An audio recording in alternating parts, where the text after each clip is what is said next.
Hello everyone, welcome back to another video review. Today we're taking a look at Transformers Studio Series 86, number 1. The number is not confusing at all. Deluxe class Autobot Jazz from the Transformers, the movie. We're getting retro today, folks. But before we take a look at the toy, let's take a look at the box. So here we have the box. It is Studio Series 8601. It's the first figure from the Studio Series 86 toy line. A sub-theme within a sub-theme within a sub-theme.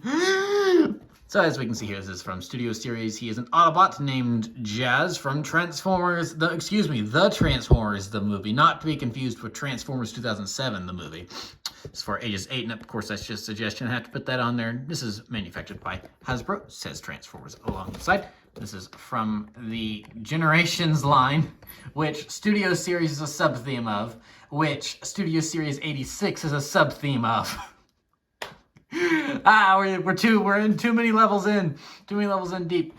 So this is also co-manufactured by Takara Tomy. So here on the side, we can see this is from 86. And then here we have another look at Jazz. On the side, this is, of course, an authentic Transformer, no Chinese knockoffs here. Another look at Jazz here. He needs a deluxe class in several different languages. On the back, here we have Autobot Jazz and everything he does. He is big screen inspired from the Moonbase 1 destruction scene. Transforms in 20 steps. And there's his little bio right there. He makes a futile escape as Unicron devours Moonbase 1. Conveniently leaving Cliffjumper out of the equation there. There's this little display-based thing, which we'll look at later. And of course, don't eat the toy. Plastic is not good for human consumption. And so then here we have Deluxe Jazz from Transformers, the movie. So yeah, I did this, I gave in. I finally gave in. Because when they announced the 86 series that they would start doing stuff from the original G1 movie, and I've been on this little thing. It's like, okay, we need to start moving away from G1. We need new stuff, and I'm still of that opinion. But gosh dang it, if I don't love Jazz's G1 design, and I don't have a Jazz in his G1 design. Actually, I don't really have many Jazz figures at all. I've only got the one, so I caved. I am a hypocrite, I will admit. Transformers fans in general, I think, are huge hypocrites. Is we can say stuff like, I'm tired of G1. I'm tired of the movies. I want them to do something new and different. And to give us new designs. Something new and radically different. And then they do that, and then we complain about it. And then they give us the G1 stuff back. And we're like, oh, well, it's been a while since we've seen this character in G1 form. So let's get him. So that's still a whole video I need to do. But anyway, here's the toy. It's a good toy. I like the toy. It's a good looking toy. I mean, look at this. It's a nice classic Porsche 911. I think the detailing, not the detailing, but the design of the car has been tweaked ever so slightly to where he looks a little bit different than he should because licensing issues. But overall, it's pretty much the way it should be. Because, for instance, I don't think these belong down here. I think these belong up here, but I think they moved them. So yeah, no, he's a good-looking G1-y Jazz. I really like Jazz's G1 look, as I said. So yeah, he looks really, really good. Not much going on underneath here. You got some arms and some legs, pretty obvious, and then a little bit of head tucked in there. But overall, there's not a whole lot of robot kibble sitting there because it's a G1 design, so that means there's not a whole lot of trickery that needs to be going on to make them transform because these designs are simple as opposed to the Baver stuff, which is most of what Studio Series is, but not right now. So that's pretty much it for his vehicle mode. So we will go ahead and bring in some comparisons here. Here we have Earthrise Deluxe Class Wheeljack. So we've got his title sequence buddy here, because of course in the original Season 1 intro, these two drive in. I'm pretty sure because it's Jazz, Wheeljack, and Mirage. I'm pretty sure drive in the original intro from the first season. So then we have Wheeljack. I don't have Mirage, so I can't put him in the lineup. But yeah, here we have Wheeljack and Jazz, and they look pretty good together because these were the two race car bots. I don't think there were any other Autobots from the original series that were based on actual race cars from the time because the Jazz's Porsche was a licensed race car, and so was Wheeljack's. It's just that over time they've kind of had to strip away some of the decals that were obvious like product placements at the time and stuff like that. So, but yeah, but they look pretty good together. It's cool to see the two race car buddies. And you know, despite them being from two different toy lines, they do kind of mesh well together, and it looks like that they're supposed to be together because, you know, they're based off the original G1 designs. So despite the fact that this is from Earthrise and this is from Studio Series, they look like they fit. And to complete the set, here we have Leader Class Optimus Prime from Earthrise. So have Prime and his Autobots.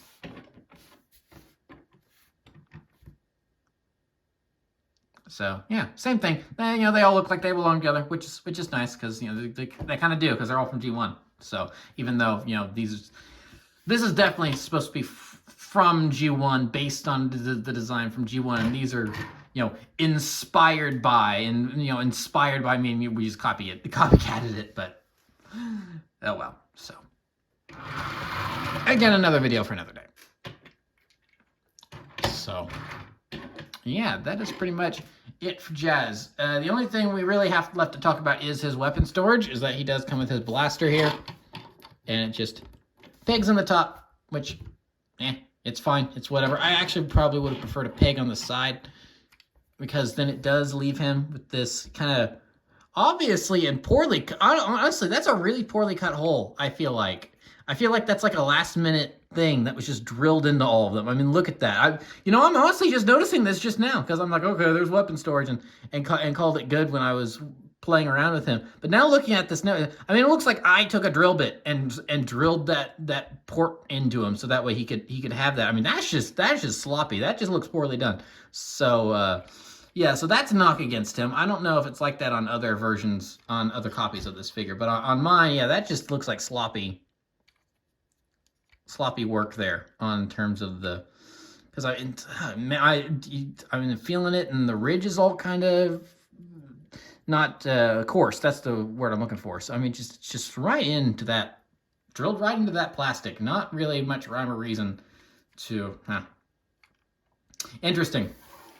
So yeah, that's just kind of a last minute note. So anyway, so now with our look at his vehicle loadout, let's go ahead and get into the transformation. So, as I mentioned, the transformation here is pretty simple, him being a G1 character. So let's go ahead and move these down and just kind of get him out of the way of it. And then we will just kind of start pulling on some stuff here. We can start by yanking on the legs and pull them out.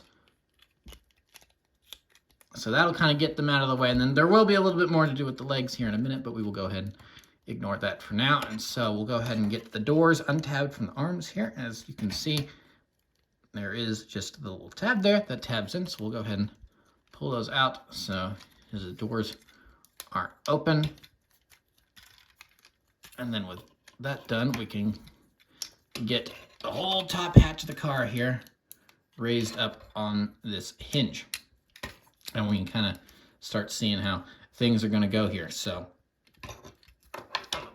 raise this up to give us a little bit more room to work around in. So here we've got his arms. Just move those out like so, and just kind of twist them around. Get them ready to go. The wrists, kind of and then the one hard thing on this guy is that you do have to kind of get your nail in there a little bit to flip the hands out, and if you don't have nails like I do, then that can be a teensy bit difficult. But I'm not even going to say difficult. It's just a slight nuisance. So now we can go ahead and twist that around so that way this plate is facing forward, and now we want to hold that in place and twist that around to where the body is facing forward, and then just kind of bring it down, and then, oh, sorry, hold on. So we want to push this in first, bring that forward, and then it doesn't really tab in, it just kind of settles. And then we can bring this down and push Jazz's head up like so. So we pretty much got all of that done. Now the fun part, we work here with the And this is really the kind of something that gives me a teensy bit of trouble, is this back flap here. The way the hinge works is that you can do this a couple different ways, and all but one of them are wrong. So this is the way that's easiest that it wants to move in, but that's incorrect. What you want to do is you want to move it like that, and then push it in like that, and then the doors move in like that, and then you just focus. And then you move that under there, and then you have your backpack done. Now, finally, moving on to the legs to finish up, just flip down the toes like that, and then we come to the knees here.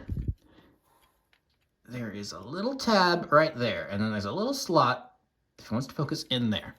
So then finally, to finish up, we just tab the knees into their tabs, and then, come on, Jazz, look up.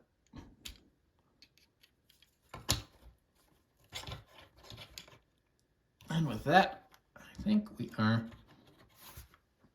pretty much done. Just want to get him situated and standing properly. There we go. I think I've got him standing up straight because I don't want him like leaning in one direction because one leg's longer than the other. And so then here we have Jazz in his robot mode. And yeah, he looks like G1 Jazz. So it's good on the toy designers for that one. He looks like he's supposed to. So zooming in on his face sculpt here. Now this is another kind of small nitpick I have to figure, is that Jazz is not smiling. I wouldn't say that's really a nitpick, except he's smiling in the image on the box. So I don't know, I just feel like, you know, I mean, with the Bayverse Studio Series toys, most of those faces are in such a over-detailed certain design that it's kind of difficult to give them one expression or the other. It's like Bumblebee doesn't even have a mouth. So that I don't, if you know, the face doesn't completely exactly match the box, I don't really have that big of a problem with it, especially most of the time they do anyway, because you know they're like the, you know, all the super detailed Bayverse faces. But I don't know, I feel like since Jazz is smiling here on the package, he should be smiling here on his robot mode too, because he's just not really. He just looks a little disappointed, like, all right, fine. Just gonna walk, gonna walk up. Like, you're not gonna put a smile on my face. Well, fine. I'll just leave then. So I don't know. It's like, could they? I mean, it's Jazz. He's usually pretty chipper. He's usually, you know, he's usually ready for a fight. Always usually in a good mood. So it's like, oh, why didn't you bother? Why, or not? That's not even the. Why didn't you? Just why didn't you give him a smile? It would just be nice to have him smiling, but oh well. So, but otherwise the face sculpt's good. I like it. It looks good. It definitely looks like a G1 Jazz face sculpt. He's got the nice classic Autobot symbol right there on his chest. My hands are shaking a little bit. Don't know why. So overall, just a pretty good looking figure. The backpack folds up extraordinarily well. I love what they did the backpack, minus, you know, the giant hole there, but we've already covered that. Back of his legs, his heels are just the spoiler in the car, which I think is pretty smart. And so yeah, that's really pretty much it for his robot mode in general. I'm going to go ahead and lower this here, and then we will go ahead and get to Jazz's blaster here. And we will get to him. So now we have Jazz armed and ready for combat.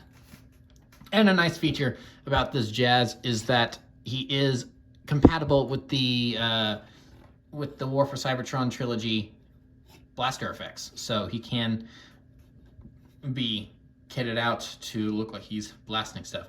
Now, I don't believe he has any of those points around on his body to where you can stick them to him.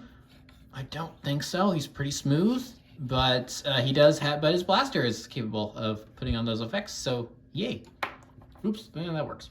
So yeah, overall pretty good figure. I have a couple nitpicks with the robot mode.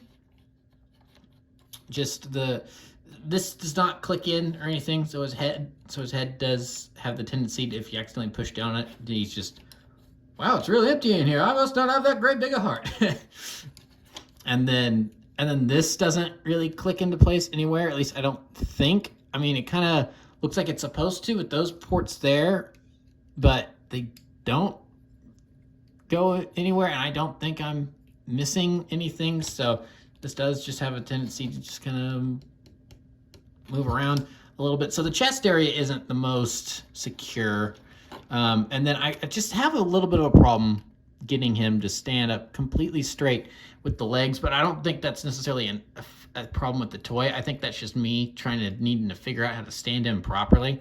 I think maybe work with the heel a little bit or something like that. I don't think that's the chest just being a little loose, I think is a bigger issue. But overall, pretty good looking figure, and he works pretty well. So yeah, I like him. Pretty good Jazz. So now we will get into size comparisons. So here is Wheeljack. They are roughly the same size. I think Wheeljack may be a touch bigger. Just, oh, I forgot to do something on Wheeljack when I was transforming him back. There, a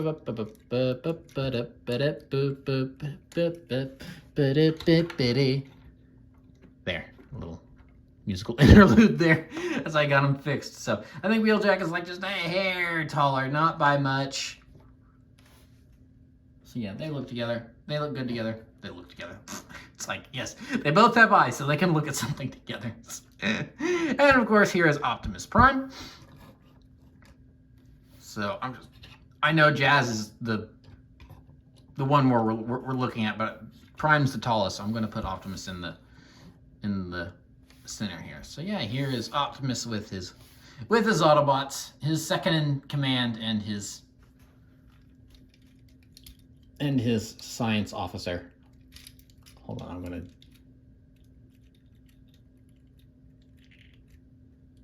Because I can do that with this Optimus. There he is. There we go. Look at him. He's so proud. So proud of his Autobots. Like, you have done well today, soldiers. The Decepticons will not try that again so soon. Is there something like that? Just hold on. Let me. All right. Yeah. So there we go. Now we've got a nice little pose going on. I like that. That's very wholesome. I like that a lot. All right, time to break up the pretty picture. So, yeah. So that's where he stands compared to some of the other toys that are supposed to be in his same art style. And before we completely end, we will touch on his base, his display base. Here we are. Oh, and there go the instructions and stuff. So, like with every Studio Series release, Jazz does come with a removable backdrop.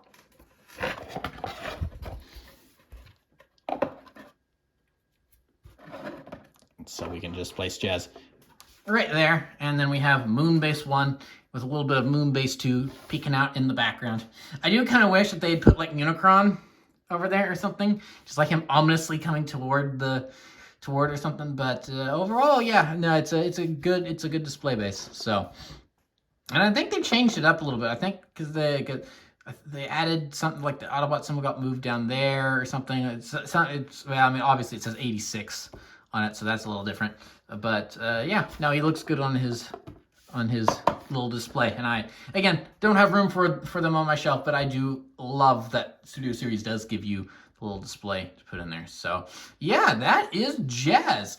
Pretty good figure. Like I said, I like Jazz's G1 form. It's probably up there in terms of my favorite. I think the only Jazz that tops him for me, it tops this one, is animated Jazz, but that was like G1 Jazz more. I mean, they somehow made, there's something about that animated design for Jazz, which it looks like his G1 self, but just times 10. So I mean, there's just something about that design I adore. But yeah, this is G1 Jazz. He looks pretty good. He functions well. Easy transformation. He's probably one of the more simpler figures to transform in terms of Studio Series, because he is a G1 figure, even though he's from Studio Series, which confusing. Honestly, again, it's another video for another day, but I really would have loved, I would have preferred it if they had not done, even though I get it, on a technicality, this movie was released in theaters back in 1986, so you can get away with saying the Studio Series is 4 Transformers movies released in theaters. I get it. I really wish that they had, like, made the movie toys be their own thing. Like, save them for a couple years and have it be for an anniversary. Like, 30 years since the movie, or so. Well, I guess that was in 2016. So I don't know, 35 years since the movie. Next year, and then year after, it's coming up pretty quick. I can't remember when the anniversary is.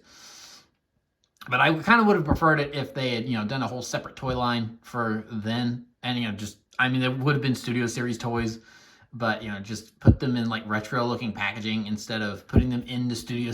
I don't know. I don't really know why it bugs me. Maybe it's just because G1 like infests everything, and it's like they can't seem to move away from G1 the last 5 years or so. But again, another video for another day. But for what he is, what he's supposed to be, he does it great. I really enjoy him, and my hypocrisy is well noted. So yeah, if you happen to find Jazz and you're a Jazz fan, then I was just picking him up because he's a pretty good figure. So that will be it for this review. Thank you for watching. Please remember to like, comment, subscribe, all that great stuff. Remember to follow me on Twitter and Instagram. Those links are in the description below, and I'll see you guys next time. Thank you so much for watching, and goodbye.